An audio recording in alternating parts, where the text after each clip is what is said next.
हे तो दोस्तों, अभी आपने देखा कि मैंने कुछ प्रिपरेशन करी। कुछ नहीं कटेगा ठीक है, बिल्कुल ओरिजिनल जाएगा, जो जैसा दिख रहा है वैसा होगा, है ना। तो अभी मैंने कुछ प्रिपरेशन करी बैठने की। Okay, sitting sitting. देखिए, यहाँ से एक बहुत बड़ी सीख मिलती है। हम नए साल में प्रवेश कर चुके हैं। ये 21 सॉरी ये 2024 में ये वीडियो रिकॉर्ड हो रहा है। और हैप्पी न्यू ईयर कि सैड न्यू ईयर, ये कौन डिसाइड करेगा? ये हम ही ने कर लिया, बढ़िया है, विश कर रहे हैं, बहुत बढ़िया। लेकिन क्या ये हम सोच सकते हैं अभी बैठ करके? आज की डेट में मैं सोचूंगा अभी, क्या हमें बैठ के सोच सकते हैं कि मेरा पिछला साल कैसा गया?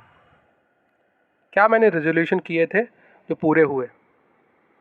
क्या मैंने तय किया था कि फ़लाना चीज़ मैं कर लूँगा, फ़लानी चीज़ मैं कर लूँगा, उस चीज़ को मैं छोड़ दूँगा, उस चीज़ को मैं पा लूँगा, वो स्किल सीख लूँगा, वो स्किल में इम्प्रूव कर लूँगा, या कोई कोर्स कर लूँगा, या कोई एग्ज़ाम क्रैक कर लूँगा, या कोई जॉब पा लूँगा? बहुत कुछ सोचा होता। पूरा हुआ या नहीं हुआ? उस रेजोल्यूशन का क्या? नंबर एक बात, तो सबसे ज़रूरी बात कि भैया सीखा क्या? सीखा जो है वो हमें अगली साल में ले जाना है। तो हैप्पी न्यू ईयर उनके लिए जिन्होंने 23 से सीख करके कुछ नया खुद को क्रिएट किया है और आगे उस नए के साथ आगे चलने वाले हैं। मैंने तो बहुत कुछ सीखा, और सबसे बड़ी चीज़ जो मैंने सीखी कि भैया सोशल मीडिया छोड़ दो। बाबू, बहुत बुरी चीज़ है सोशल मीडिया। और सोशल मीडिया क्या करती है ये आप मुझसे बेटर बहुत अच्छे से जानते हैं, बट उस पर मैं सिर्फ एक लाइन कहूँगा कि गार्बेज इन तो गार्बेज आउट। वहाँ दुनिया अपना वो मोमेंट दिखाती है जो उनका नेचुरल हो भी सकता है और नहीं भी हो सकता है। बट हमें क्या पता कि वो खुश हैं, वो स्माइल कर रहे हैं? हमें क्या पता? हम उस एक मकड़ जाल में खोए हुए हैं जो कि कंट्रोल्ड है by artificial intelligence, deep learning, algorithm. Algorithm हमें सजेस्ट करता है, हमें लगता है अरे यही तो मैं सोच रहा था। बट सोचो बाबू कि तुम्हारा पूरा का पूरा दिमाग उस चीज़ का हिस्सा बन गया है, कि तुम्हारे सारे थॉट पैटर्न्स, तुम्हारी सारी प्रॉब्लम, तुम्हारी एंजाइटी, तुम्हारे डिप्रेशन, हर चीज़ का समाधान उसके पास क्यों है पहले ही पन्ने पर? चला यूट्यूब। मैं तो यही चलाता था। ठीक है, तो क्या मैंने यूट्यूब छोड़ दिया? जवाब है नहीं, ये वीडियो उसी पे आएगा भैया, उसी पे आएगा। अब मैं अपना काम भी कर रहा हूँ। सीखा मैंने, जनवरी शुरू करूँ तो सबसे पहली बात, जनवरी 2023 से मैंने ये सीखा कि भैया अगर क्लियर गोल होता है ना तो रेजोल्यूशन बनाने की ज़रूरत ही नहीं पड़ती, काम आपके चलते रहते हैं। अच्छी बात ये थी 22 से मैं 23 में एक बढ़िया सुंदर गोल लेकर आया था कि यूपीएससी का इस बार का प्री में बहुत अच्छा करना है, और जो कि नो डाउट मैंने बहुत मन लगा के जनवरी में काम किया, फरवरी में काम किया, मार्च में काम किया, और ये बहुत क्लियर मेमोरी है कि मैंने यहाँ सिर्फ यही काम किया। अप्रैल सेम यही काम, सी सेट पर भी थोड़ा काम शुरू करा, मई आया सेम काम जारी है, एग्ज़ाम दिया, बेकार हुआ, घर पे आए, बहुत रोए, बहुत तकलीफ़ हुई। यूपीएससी का सी सेट 2023 का एग्ज़ाम और प्लस जीएस का पेपर वन, जो यूपीएससी कैंडिडेट्स हैं वो ये जानते हैं कि उसने अनप्रडिक्टेबिलिटी को टच किया। आप प्रेडिक्ट नहीं कर सकते, आप प्रीवियस ईयर पेपर के हिसाब से कुछ नहीं सोच सकते, सब कुछ अलग था। बट क्या करते, पहले से कमिटेड थे कि भैया वापस आएंगे, मेंस की तैयारी करेंगे, चाहे जैसा भी प्री हो। हमने वही किया। क्या किया? मुझे पता था कि कुछ भी हो सकता है। पहली बार मैं ज़िंदगी में तैयार था कि कुछ भी अगर होगा। मुझे दुख हुआ, मैंने बहुत हार्ड वर्क किया था, मैं रोया, मैं परेशान हुआ, बहुत दिन तक मैंने क्रिटिसाइज़ किया यूपीएससी को, बहुत सारी। बट क्या मेरे कंट्रोल में था? जवाब है नहीं। मैंने जो पहले से वीडियो रिकॉर्ड किया था वो ये था कि चाहे पेपर कैसा भी हो, मैं मेंस की तैयारी कंटिन्यू करूँगा। थोड़े दिन, लगभग 14 दिन मैंने शोक मनाया, मैं एक्सेप्ट करता हूँ, मैं नहीं झेल सका उस चीज़ को, लेकिन उसके बाद मैं वापस आया क्योंकि मैंने पहले से कुछ निर्णय किया हुआ था। तो मैं वापस से मेंस की तैयारी में लग गया। अगस्त तक मैंने कंटिन्यू तैयारी करी, 15 अगस्त को जन्मदिन मनाया बड़े अच्छे तरीके से, बड़े सिंपल और बड़े सरल तरीके से। और उसके बाद मैं सितंबर में एंटर करा। सितंबर में मैं पढ़ा रहा हूँ, गाइड कर रहा हूँ अपने आसपास कुछ यंग एस्पिरेंट को। लेकिन सितंबर में 21 तारीख को मेरे छोटे भाई का एक्सीडेंट होता है, और उस एक्सीडेंट से मेरे सारे इमोशंस, सारे इनसिक्योरिटीज़ सब ट्रिगर कर गए एकदम अचानक। फाइनेंशियल, इमोशनल, और तमाम जो भी होते हैं स्पिरिचुअल, मतलब सारे एस्पेक्ट एकदम ट्रिगर कर गए। मैं बहुत परेशान हुआ। वो चीज़ों से किया। उस प्रोसेस में मैं लगातार बना रहा, 12 दिन इलाज चला उसका बरेली में यहीं पर, और मैं उस प्रोसेस से भी पूरी तरीके से जुड़ा रहा। मैंने देखा सारी चीज़ों को, तकलीफ़ हुई, शुरू में रोना आया था, लेकिन धीरे धीरे एक चीज़ समझी कि यार कौन रोक सकता है इस चीज़ को। मृत्यु का कोई पता है, कभी भी आ सकती, किसी को भी आ सकती, मुझे भी आ सकती। वहाँ से प्रैक्टिस करते अभी उसका इलाज लगभग चल रहा है और बहुत बढ़िया है, ईश्वर की कृपा से सब ठीक है। अभी घूम रहे हैं, बाहर कहीं गए हुए हैं। तो वहाँ ये सीखा कि भाई आप घर से बाहर निकलते हैं ना, तो मृत्यु को अपने दिमाग में सोच कर चलें। स्टीव जॉब्स ने भी अपने इंटरव्यू में ये कहा है, अपनी स्पीच में ये कहा है कि मृत्यु को जब आप हर दिन सोचेंगे तो आप किसी न किसी दिन सत्य साबित हो जाएंगे। मुस्लिम रिलीजन में भी ये कॉन्सेप्ट है कि मृत्यु को आप सदैव याद रखें। हज पर जाने का कॉन्सेप्ट यही है कि भैया वहाँ जाएं तो ऐसे कि वहीं पे मृत्यु हो जाए। तो आपकी मृत्यु कभी भी आ सकती है। किसी भी प्रकार के बोझ, कर्ज, रिग्रेट, दूसरों को दिल दुखाने, इन सब चीज़ों से कभी ना जुड़े रहें। मेरे बिहेवियर में बड़ा इम्प्रूवमेंट हुआ, मेरा फैमिली बिहेवियर इम्प्रूव हुआ। इतनी भारी एंजाइटी, इतना भारा तकलीफ़ के साथ में जब आप कोई काम करते हैं, बिहेवियर करते हैं, तो बहुत सारी गलतियाँ मैंने भी की, कुछ गलतियाँ हुई, लेकिन साथ ही साथ ये रियलाइजेशन हुआ, क्योंकि इन पैरेलल मैं एक बुक पढ़ रहा था जिसका नाम है 7 habits of the highly effective people, जो हमें बताती है कि पर्सनल विजय कैसे प्राप्त करनी है, फिर आपको प्राप्त करनी है पब्लिक में विजय, और लास्ट आदत है कि सार्वजनिक, मतलब आपको धार देनी है अपनी कुल्हाड़ी में। उन तीन आदतों में सार्वजनिक और पर्सनल विजय के बारे में बात करी गई। प्रोएक्टिव बने कि भैया आप अपना डिसीजन, अपने विचार, सोचने, निर्णय लेने की कैपेसिटी रखते हैं, यही तो हमें जानवरों से अलग बनाता है। दूसरी आदत, इस प्रकार के 7 आदतें, बड़ी प्यारी कॉम्बिनेशन है। उस किताब को मैंने बुक सेशन में कंप्लीट किया, जो कि बहुत प्यारा, बहुत ही शानदार एक्सपीरियंस रहा। फिर कहीं ना कहीं मैं अटैक मोड से जुड़ा, और मैं अटैक मोड से ताप गंगवार जी का उस मोड से जुड़ा, और मुझे मोटिवेशन लगा। अगेन पैसा खर्च किया, अच्छा लग रहा है, एक डोपामिन मिलता है यार, कुछ खरीदा नया। साला कुछ दिन बाद फिर बैक टू नॉर्मल, कुछ नहीं पकड़ आया कि यार फिर वही स्थिति हो गई कि वर्क ही नहीं कर पा रहे हैं, काम ही नहीं हो रहा है। बट उसमें जो ज्ञान था, जो नॉलेज थी, वो समझी। फिर मैं एक ग्रुप से जुड़ा, वो कम्युनिटी थी अटैक मोड की। उस कम्युनिटी से जुड़ने के बाद मुझे चीज़ें समझ आईं कि these are the not problem for mind, सबकी यही समस्या है। इसका मतलब मुझे ये पल्ले पड़ा कि कुछ तो है बाहर ऐसा जो सेम कॉज क्रिएट कर रहा है सब में। लगभग सबको एंजाइटी क्यों हो रही है, सबको डिप्रेशन क्यों हो रहा है, इन पर्टिकुलर मुझ में होना चाहिए, मेरे साथ दिक्कत है, लेकिन सबके साथ क्यों हो रही है। तो तब समझ आया कि कहीं ना कोई एक्सटर्नल फैक्टर है जो रोल प्ले कर रहा है। उसी में मैं कंप्लीट करते करते तो सितंबर अक्टूबर पूरा इसी में चला गया। लगभग शाहजहाँपुर में रहा, और इस बीच में हमारे गाइड सर, उनका 20 साल का नौजवान युवक बेटा एक्सपायर हो गया ड्यू टू सम एक्सीडेंट, और कुछ पता नहीं, लेकिन मैंने कभी पूछ भी नहीं पाया, हिम्मत नहीं होती, क्योंकि ऐसे मसलों पे कैसे बात की जाए। तब उस थॉट ने मुझे अंदर ही अंदर तोड़ दिया, और मैंने कहा ये तो बड़ा अन्याय है। लेकिन क्या न्याय है, क्या अन्याय है, हम अपने स्वार्थ के हिसाब से तय करते हैं। लेकिन अगर हमारे स्वार्थ ही वेल डिफाइंड नहीं है, हमें पता ही नहीं है, हमारे पास ये ज्ञान ही नहीं है, हमारे पास ये समझ ही नहीं है, तो हम क्या करेंगे। तो उस तरीके से चलता रहा। मैं उस कम्युनिटी से जुड़ा हुआ था, मैंने चीज़ें करनी शुरू करी, बहुत सारी चीज़ें सीखी, सब कुछ हुआ, कम्युनिटी से जुड़े। वहाँ पे मुझे एक चीज़ पता चलती है, अभी कुछ दिनों पहले एक डॉक्यूमेंट्री सीरीज़ नेटफ्लिक्स पे, द सोशल डिलेमा।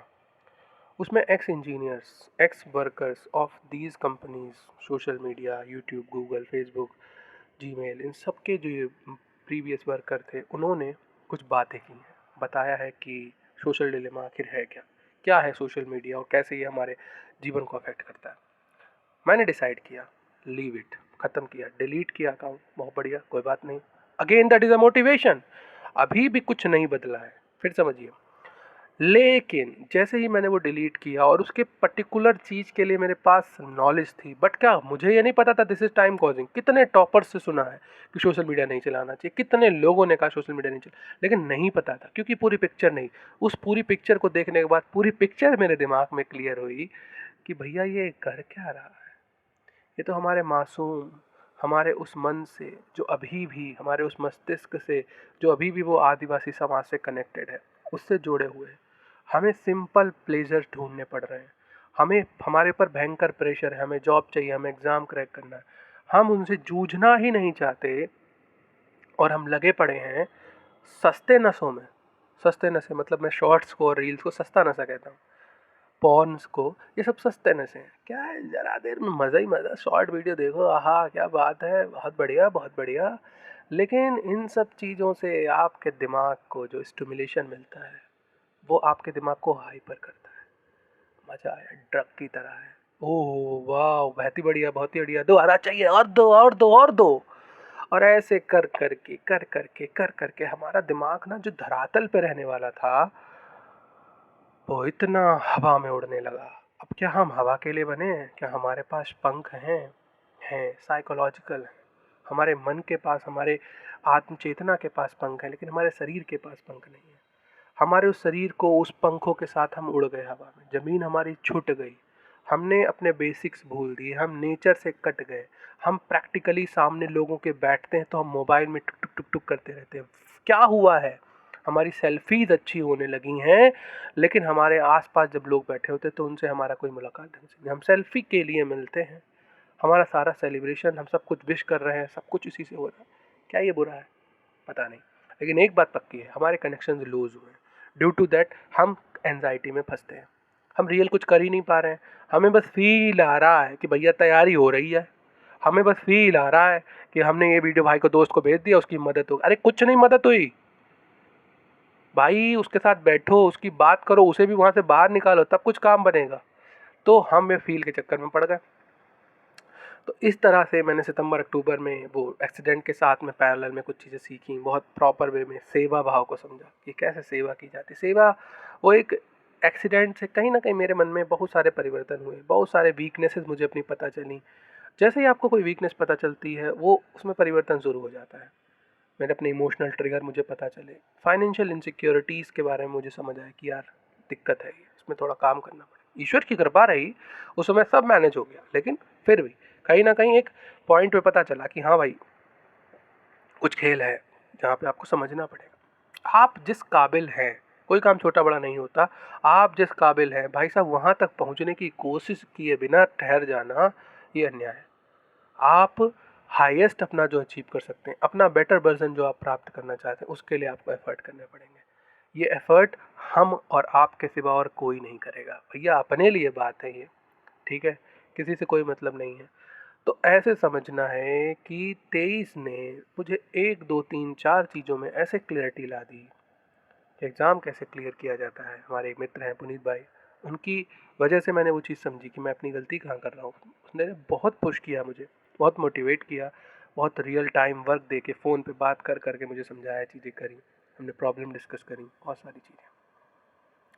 तो उधर सर के बेटे का एक्सीडेंट से वो एक्सपायर हुआ, वो टूटे, मतलब भाई के उसमें पहले से थे, वो एक्सपीरियंस को झेल रहे थे। धीरे धीरे धीरे धीरे इस प्रकार फाइनली दिसंबर पहुँचे, और दिसंबर के बाद पढ़ते रहे, काम करते रहे, चीज़ें होती रहीं।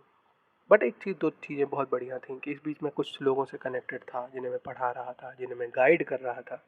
उनके साथ एक एक्सप्लोरेशन, एक एक्सपेरिमेंट कंटिन्यू चल रहा था। हार्ड वर्क थोड़ा हो रहा था, थोड़ा नहीं हो रहा था, कहीं ना कहीं गाड़ियाँ ब्रेक लग रहे थे। बीच बीच में वही पुरानी लाइफ, पुरानी पहचान अपनी ओर खींचना चाह रही थी, और मैं जाता था मैं जाता था। लेकिन एक ट्रिगर पॉइंट मैं कह सकता हूँ जहाँ से चीज़ें बदल गई, एक सॉरी पिन पॉइंट कह सकता हूँ जहाँ से चीज़ें बिल्कुल बदल गई, वो था सोशल मीडिया अकाउंट डिलीट करना और अपने यूट्यूब की सर्च हिस्ट्री को पॉज करके डिलीट कर देना। फ़ायदा फ़ायदा बाबू ये हुआ, यूट्यूब का होम पेज ब्लैंक हो गया, उस पर कुछ भैया आता ही नहीं है। होम पेज चूँकि एल्गोरिदम का पेज है, मैं जाता हूँ अपने सब्सक्राइबर पेज पे, मैं इसका स्क्रीन रिकॉर्ड करके डाल दूंगा इसमें ऐड करके। मैं उसके जाता हूँ होम पेज पे, और भाई साहब वहाँ अलग ही खेल है। तो ये सब बातें समझने, जानने, उतरने चीज़ों के बाद में क्या हुआ है, फाइनली मैं उस स्थिति में पहुंचा हूँ कि अब अपने वेरिएशंस को, अपने बिहेवियर को मैं खुद ऑब्जर्व कर पाता हूँ। नेचर से कटा हुआ हूँ, और एक क्रेडिट में, एक ग्रेटिट्यूड मैं अपने प्यारे पपी, मेरा प्यारा डॉग लैब्राडोर जिसका नाम है हैरी, हैरी पॉटर, उसको देना चाहूँगा, जो मुझे टहलाने ले जाता है सुबह। सच में वही ले जाता है, मैं नहीं ले जाता उसे। वो उठता है टाइम से, चढ़ता है मेरे ऊपर, चलो भैया हम जाते हैं। वो हमारा पार्टनर है, मैं तो लायक भी नहीं हूँ उसके, उसने मुझे सिखाया क्योंकि वो प्राकृतिक है। बट मेरे पास ये विवेक है जिसके लिए मैं इंसान हूँ, ईश्वर ने मुझे बनाया, मैं उसकी देखभाल करता हूँ, समझता हूँ। लेकिन मेरे अंदर डिसिप्लिन लाने में उसने बहुत हेल्प करी। और कोई बुरी बात नहीं है, एक्सटर्नल चीज़ों से हेल्प हमें लेनी चाहिए, लेकिन वो मोटिवेशन ना हो, ये मेरा कहना है। वो इंस्पिरेशन बन जाए, उस चीज़ का ज्ञान आपके भीतर आ जाए। बिना ज्ञान के, ओशो कहते हैं कि हमें सब पता है बट हम फिर भी क्यों करते हैं? क्योंकि हमारा जो विवेक है वो सामाजिक विवेक बन चुका है कि ये सही है, ये गलत है। हमें अगर उसका ज्ञान हो जाए, उसका ज्ञान का अर्थ है सूचना नहीं, हमें पता है कि ये गलत, इससे नहीं काम चलेगा। हमें उस चीज़ का एक्सपीरियंस हो जाए कि भैया शॉर्ट वीडियो से क्या दिक्कतें होती, हमें ये पता चल जाए पॉर्न देखने से क्या दिक्कतें होती, हमें ये पता चल जाए लड़कियों को घूरने से क्या दिक्कत होती, हमें ये पता चल जाए कि एक्स्ट्रा मस्ट बहुत ज़्यादा नहीं, सॉरी, गलत गलत, मास्टरबेशन करने से क्या दिक्कत होती है। अगर हमें सब पता चल जाए, हम इसको अनुभव कर लें किसी एक्सपीरियंस्ड आदमी के साथ बैठ के, जिसको हम अपनी स्पिरिचुअल दुनिया में कहते हैं गुरु। अब ये सामाजिक जीवन है, अलग अलग तरीके की समस्याएं, हर किसी को कैसा ज्ञान है जवाब नहीं। लेकिन प्रेमानंद महाराज जी को जब सुनो तो उनसे पता चलता है कि भाई क्या बेसिक है। ये जो मन है, ये जो हमारा चित्त है, ये भटका हुआ है, इसमें कर्म संचित है, वो हमसे कर्म कराएंगे। देखिए, बहुत कुछ बहुत कुछ बहुत कुछ एक वीडियो में से बताना कठिन है, लेकिन इन शॉर्ट मैं इतना कह सकता हूँ, 2024 आने वाला मेरे लिए तो बहुत बढ़िया होने वाला है। मैं अपना वो सब कुछ अचीव करूँगा और आपके साथ शेयर करूँगा जो अभी तक नहीं हुआ। कैसे होगा, क्यों होगा, सब मुझे अपने दिमाग में क्लैरिटी है। और संकट आए, काम जारी रहेगा, संकट नहीं आएगा, काम जारी रहेगा। मृत्यु किस दिन आएगी किसी को नहीं पता भाई। हर दिन सोचो कि ये आपका आखिरी दिन होगा, और जिस दिन आपका ये आखिरी दिन होगा, एटलीस्ट कम से कम आपके पास्ट के काम तो पेंडिंग में नहीं होंगे, पास्ट के रिग्रेट तो नहीं होंगे। सबसे बड़ा लेसन लेकर आप जाएं कि जीवन को जीने के लिए मृत्यु को बराबर में रख के चलना पड़ेगा, बगल में रख के चलना पड़ेगा। हमें लगता है ना हम किसी को दुत्कारेंगे, ना हम किसी के साथ गलत व्यवहार करेंगे, हम एक समता के जीवन में जीने की कोशिश करेंगे और ऐसे व्यक्ति बन जाएंगे जो सच में जो दिखेगा वही होगा। कितना सुनने में अच्छा लग रहा है। तो 2024 आपका है, तब जब आप 24 की लर्निंग्स पर काम करेंगे। सोशल मीडिया डिलीट करिए अपना, आज ही। डीएक्टिवेट नहीं, डिलीट करिए। अगर आप सोशल एंटरप्रेन्योर नहीं हैं, आपको समझना होगा कि क्या आप इसी के दम पे आपकी रोजी रोटी चलती है, तो अलग बात है, आप उस पर बने रहिए। तो इन सब कारणों को देखते हुए मैं आपसे चाहता हूँ कि आपका नववर्ष बहुत ज़्यादा मंगलमय हो, आप बहुत खुशियों के साथ आगे बढ़ें और लगातार सफलता को प्राप्त करते रहें, आगे बढ़ते रहें, जिंदा रहें, जीवित रहें, मृत्यु को जीते रहें, मृत्यु को फील करते रहें। आज नहीं तो कल जब आप मृत्यु को प्राप्त होंगे तो आपको ये ना दुख हो कि यार मैं जल्दी मर रहा हूँ। मृत्यु तो आनी है, अब वो तय है। नहीं तय है, इतनी तेज दुनिया में रह रहे हैं, चारों तरफ बन बन बन बाइकें निकल रही, गाड़ियाँ चल रही, कुछ भी हो सकता है। तो चाहे स्पिरिचुअली समझ लो, चाहे भौतिक रूप से समझ लो, जीवन का कोई पता नहीं है। तो जितना ज़्यादा प्रेजेंट में रहोगे, रहने के लिए मृत्यु के साथ चलना पड़ेगा। मृत्यु आज आ सकती है, कोई डेट नहीं है कि कल आएगी परसों आएगी। आज में रहिए, अभी में रहिए, सोचते रहिए, आगे बढ़ते रहिए। अपने आप पर ये विश्वास रखिए कि आप वही व्यक्ति हैं जो सफलता प्राप्त करेगा। आप वही व्यक्ति हैं जो यहाँ पर लोगों को कुछ देने, उनके लिए वास्तव में कुछ करने के लिए आए हैं। आपका कुछ रियल पैशन होना चाहिए, कुछ ऐसा काम जो आपको इंस्पायर करे, कुछ ऐसा काम जो दिखावटी ना हो। कोई ऐसा काम करिए जिसको कोई ना देख रहा हो फिर भी आपको सुकून मिले। कहीं सोशल मीडिया पे आप उसे ना डालें, तब भी आपको वो सुकून दे। वो काम करिए जो आपकी पहचान बनेगा, जो आपको लगातार आगे बढ़ाएगा। इन्हीं सब बातों के साथ में ये लंबे वीडियो को मैं समाप्त करता हूँ। आपको मुझसे कांटेक्ट करना है तो आप आइए, कमेंट करिए। मेरा नाम है प्रसून त्रिपाठी, एक रिसर्च स्कॉलर हूँ। बुक्स टू ज़िंदगी सेशन चलाता हूँ, किताबें पढ़ता हूँ, अपनी ज़िंदगी से स्ट्रगल कर रहा हूँ, बेरोज़गार की कैटेगरी में आता हूँ, रोज़गार की ओर बढ़ना चाहता हूँ, बट अभी के इस मोमेंट में एक्सेप्ट करता हूँ मैं जैसा हूँ, और धन्यवाद करता हूँ उस ईश्वर का जिसने 2023 में मुझे बहुत कुछ सिखाया, इतनी हिम्मत दी, इतनी ताकत दी कि मैं इन मुश्किलों से, इन संकटों से जूझ सका और आगे बढ़ सका। बहुत बहुत धन्यवाद ईश्वर, बहुत बहुत धन्यवाद। Thank you, thank you, thank you god. हे राधा रानी, अपनी कृपा बनाए रखना, सभी के नववर्ष को मंगलमय करना, सबका कल्याण करना, सबको सद्बुद्धि देना, सबका सोशल मीडिया अकाउंट डिलीट करवा देना, सबको इस प्राकृतिक सामाजिक दुनिया में शामिल करना, सबको शुभ सफलता प्रदान करना। जय जय श्री राधे, जय जय श्री राधे, जय जय श्री राधे। सभी को प्रणाम।